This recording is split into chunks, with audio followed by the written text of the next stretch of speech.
Should you be creating a membership site with monthly fees or create an online course and just charge once? This is what I'm going to be discussing in today's video.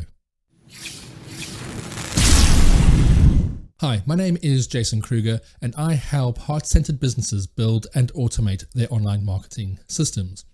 So in today's video, I wanted to discuss creating a membership site, or do you just create an online course? What are the differences between these two? When you are looking to create a digital product, you're normally going to want to store it somewhere and give access to people once they've paid. But how do you actually deliver this? Well, ultimately, whatever you do, you are actually going to be creating a membership site, be it for your online course where you're charging, large sums of money for, or just a monthly program where people are paying you on a monthly basis. Either way, you are going to be creating some sort of membership site.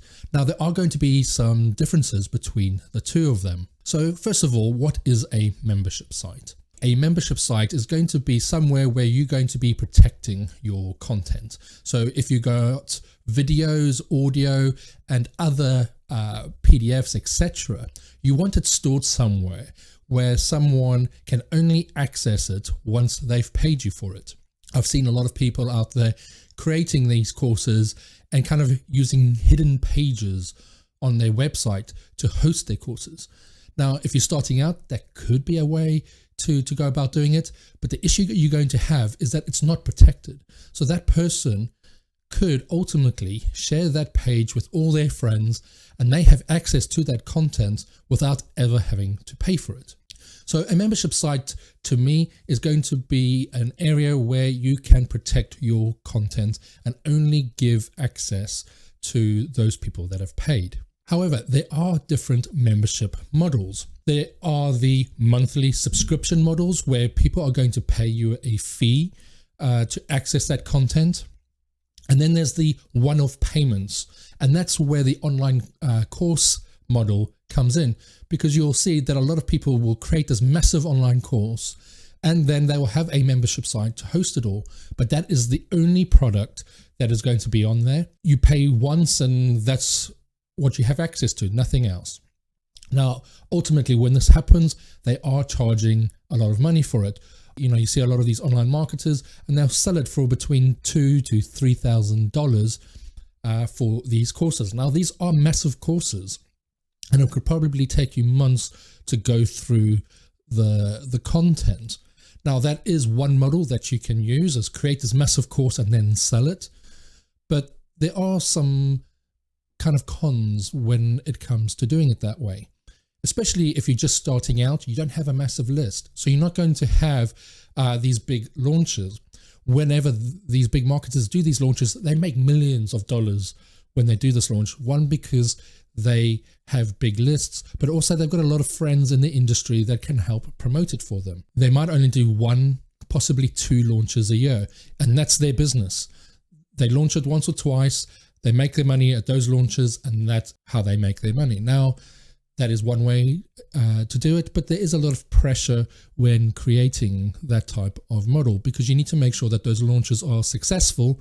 Otherwise, you're not going to make a lot of money. The other kind of model is the kind of subscription model, where you won't be charging, $2,000 or that for the content. It will be a lower fee, and it can be something around $50 up to maybe $300, $400 a month. Now, again, it depends on the content that you're providing and the level. And that's the thing with the subscription models, is that you can have different levels within your subscription. So people that are just starting out, you might give them kind of the beginner's content and only charge a small fee per month for that access. Whereas if you're then now doing a kind of mastermind, you might be charging for maybe even $500 per month, but then they have more access to you as well as additional content on that subscription membership site. When it comes to creating your membership site, you do have to think about the content that you are going to create, because as I've said, there are kind of the two distinct models, the one-off fee or the subscription model. Now, the one-off fee doesn't have to be $2,000 products. It can be maybe $300 product. Just depends on how you want to run it and the content that you're going to be providing. If it's just going to be one-off courses, then you would still have a membership site and you can house all your online courses within that same membership site. Just people won't have access to the other courses if they haven't bought them. So you can have one membership site and host all your online courses, and people can then just pick and choose which course they want to pay for and have access to. But then again, you've then got to then promote these different courses to get people to buy them. Now, a subscription site could be a way of getting people to be kind of continual clients with you. Because if you're going to have a subscription model, they have access to you every month. Which one is better? You know, do you go for subscriptions or do you just go for one-off courses?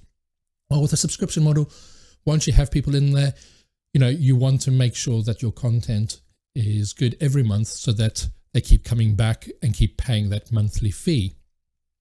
And that's where subscription models could potentially be extra work, because you do need to create new content every month to make sure that people stay with you.